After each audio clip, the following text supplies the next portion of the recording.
That was great, we got it. The cast of the Harry Potter franchise were all perfectly behaved behind the scenes. I'm an angel. I'm an angel. Okay, maybe not, but they did share some sweet moments on set, as well as some potentially dangerous ones. If you've ever wondered how slugs taste, or how Ginny coped with being trapped in the Chamber of Secrets, we'll fill you in. Why are you so determined to embarrass me? Ginny waited so long for Harry to finally return her affections, but Bonnie Wright wanted to wait even longer before locking lips with Daniel Radcliffe. Apparently, they both felt it was strange to smooch someone they'd grown up with, which made each actor nervous. Needless to say, they didn't quite get this in one take. It took quite a few the first film, yeah. Bonnie estimates that their nerves caused them to redo this scene 30 times before Harry and Ginny's first kiss looked convincing in The Half-Blood Prince. The lesson Bonnie learned from this? When it comes to kissing, or just filming a kiss, sometimes you just have to go for it. We had fun doing it. We joked about, Speaking of awkward on-set kisses, tons of fans were excited to see Hermione and Ron lock lips for the first time. Or at least were willing to put up with it in exchange for never having to hear Lavender say, "Go on, one." Again. But behind the scenes, Rupert Grint and Emma Watson were both dreading it, since they considered themselves siblings at that point. Believe me, we both wanted it to be over equally as much as the other. As clever as Hermione, Emma came up with a plan. She knows that rather than doing 27 takes, she knew if she committed really early, we'd get it. She wasn't about to do 30 takes like Bonnie and Daniel, so she threw herself at Rupert right away. Once we did it, it was nice. We know Daniel Radcliffe can act, but can he dance? You might not know what to believe after seeing this clip of him and Shefali Chaudhry at the U-Ball. In Harry Potter and the Goblet of Fire, we learned even witches and wizards have school dances full of drama. Apparently, it took a little time for Harry and Pravati to get their moves right on set. It is just a rehearsal. Later, Daniel claimed to be a fantastic dancer. But because Harry's not very good, I felt I should play it down. Is he a really bad dancer or a really good actor? Ron's brothers, Fred and George, are notorious troublemakers, but Rupert was the real problem on set. Sometimes stars couldn't help but giggle during a scene, and every cast member in the Harry Potter franchise is guilty of this, but no one caused as many disruptions as Rupert. You shouldn't be laughing at the end when you find out that Dan's gonna potentially be killed by Snape. His laughter distracted his co-stars. I can see Rupert laughing in the mirror, and I can see him, and I can hear him sniggering in my ear. Frustrated the crew. Rupert will start giggling, and he'll pretend he isn't giggling. And ended up causing the need for a penalty system for unsanctioned laughter. Red card. Bonnie was forced to pay up during the Half-Blood Prince, during the scene in which Ginny brings Harry a mince pie because she just couldn't stop giggling. In Harry Potter and the Sorcerer's Stone, first-year Hogwarts students learn how to fly brooms for the first time. Playing hand games might not be quite as exciting as soaring through the sky on brooms, but it made for some adorable behind-the-scenes moments. Apparently, Emma couldn't help but take playtime seriously, and her cast members noticed a competitive streak right away. I'm a very competitive person. Emma slapping hands with Tom Felton was so cute, we can't believe she was smacking him in the face just a few years after this. Hermione, no! He's not worth it.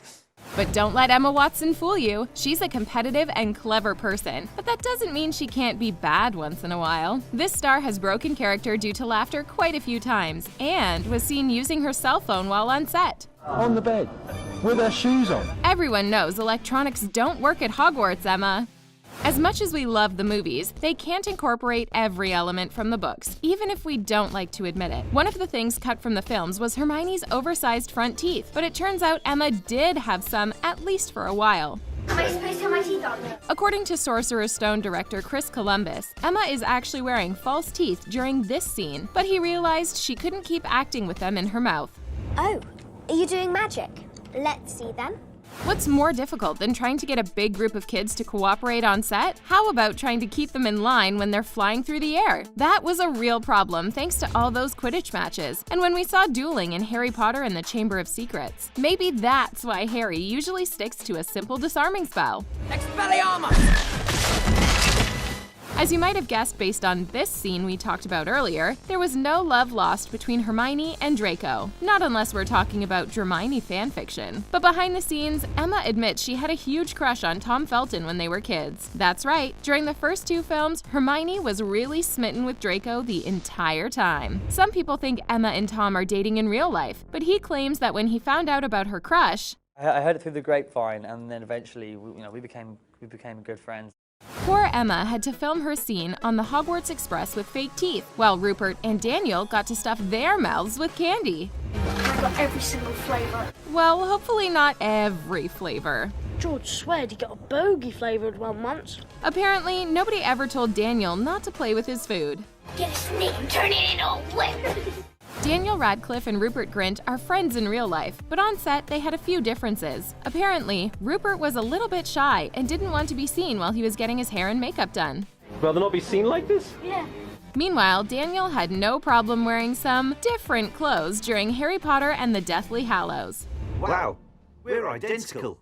Ron learned about the dangers of a broken wand the hard way when he ended up cursing himself with a slug vomiting charm in Chamber of Secrets. We know Ron didn't have a lot of fun being cursed, but Rupert didn't exactly enjoy it either. For Rupert, this movie moment was the most challenging part of the franchise at that point. He had to put slimy plastic slugs in his mouth, and then, well, you know. Don't worry, there was at least one upside to filming this scene. But they tasted quite nice, actually. In order to make the process a little bit easier, the crew made sure to add flavoring to the slime, so Rupert was tasting chocolate, fruit, and peppermint.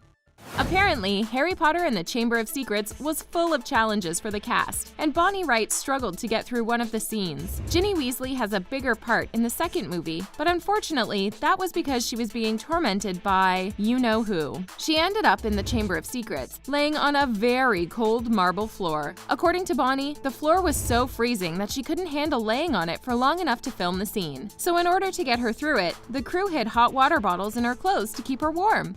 As poor Ginny grows weaker. Emma Watson has had tons of success, both within the Harry Potter franchise and outside of it. But there was a time when filming Harry Potter and the Deathly Hallows Part 2, she actually missed her mark. Literally. Escaping Gringotts wasn't easy behind the scenes either, but at least there wasn't a real dragon.